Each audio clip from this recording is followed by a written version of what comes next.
प्यारे बच्चों, आज हम हिंदी व्याकरण में स्वर संधि का 5वां भेद पढ़ेंगे, जिसका नाम है अयादि संधि।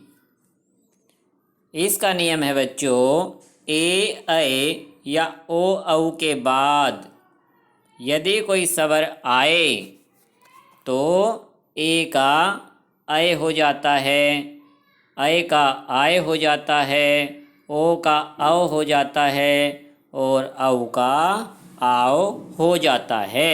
यानी ये परिवर्तन होता है। इसे समझिए बच्चों कि किस तरह से है कि ए के बाद कोई भी स्वर आ जाए बच्चों, ए के बाद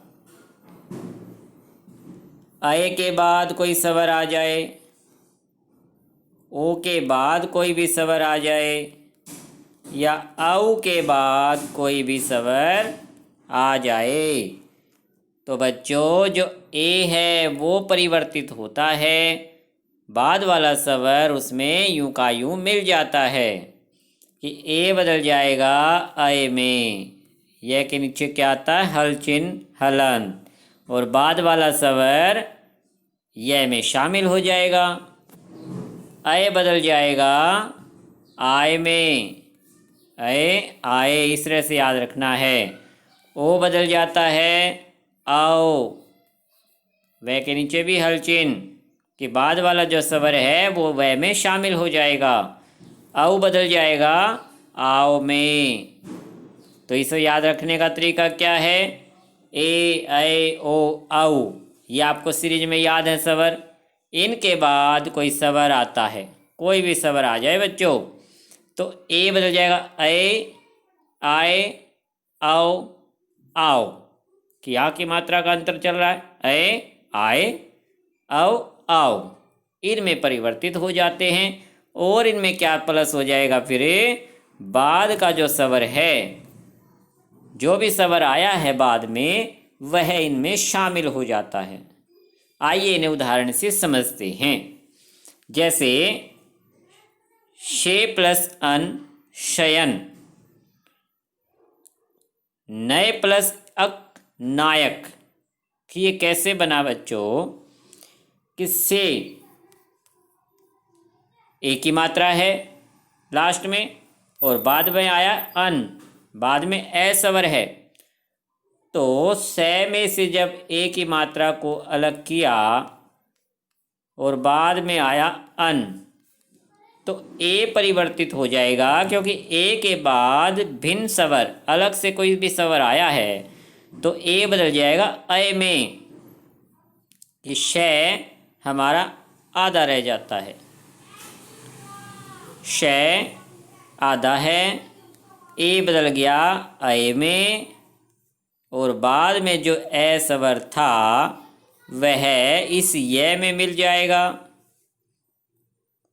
तो इसका बन जाएगा बच्चों शयन, शयन। यहाँ पर आप करेक्शन कर लेना, इसमें से पूरा दिया गया है, जबकि नहीं बच्चों, ठीक है, से पूरा ही आएगा क्योंकि ए में बदल गया, इस शय में ये ए शामिल हो गया, ये ठीक दिया गया है। क्या बन जाएगा? शयन, शयन। कैसे बना? कि शय जो आधा रह गया था उसमें ए शामिल हो गया, पूरा शय बन गया। ये में फिर से ए शामिल हो गया, यह भी पूरा बन गया, और न शयन। तो समझ में आया बच्चों कि किस तरह से ए में बदल गया और बाद वाला जो स्वर था वो उसमें शामिल कर लिया गया। जैसे नए प्लस एक का नायिका कैसे बना है?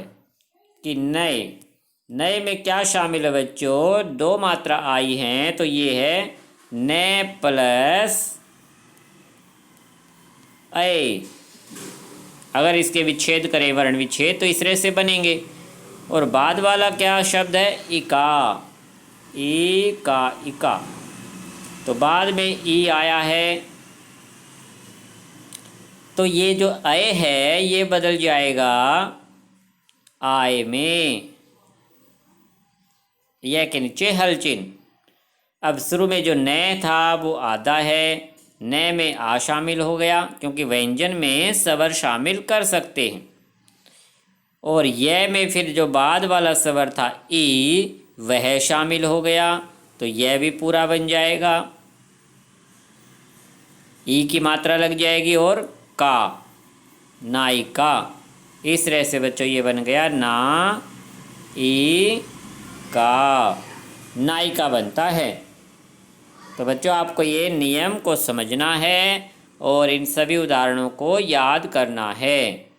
अब ओ के नियम क्या था बच्चों कि पो प्लस अन, पवन कैसे बना कि पे प्लस ओ, और बाद वाले शब्द में है अन। तो बच्चों ओ के बाद स्वर आता है तो ओ बदल जाता है औ में, वह के नीचे हल चिन्ह, और बाद वाला जो अन है वो यूं का यूं जुड़ जाएगा। शुरू में पे के नीचे हल चिन्ह है, पे में ए शामिल हो गया, क्या बन गया पे कंप्लीट हो गया पूरा। वह में फिर से ए शामिल हो गया, वह भी पूरा बन गया, और न जो बचा हुआ वर्ण है पवन। इस तरह से पवन शब्द की रचना हुई। तो बच्चों संधि से नए शब्दों की रचना इस प्रकार से होती है। तो आपको ये सभी उदाहरण याद करने हैं अयादि संधि के, और पिछले जो 4 भेद थे स्वर संधि के उनके भी उदाहरण याद करने, रिवाइज करना। आज हमारा स्वर संधि कंप्लीट होता है। नेक्स्ट टाइम हम करेंगे व्यंजन संधि के बारे में। अच्छा बच्चों, धन्यवाद।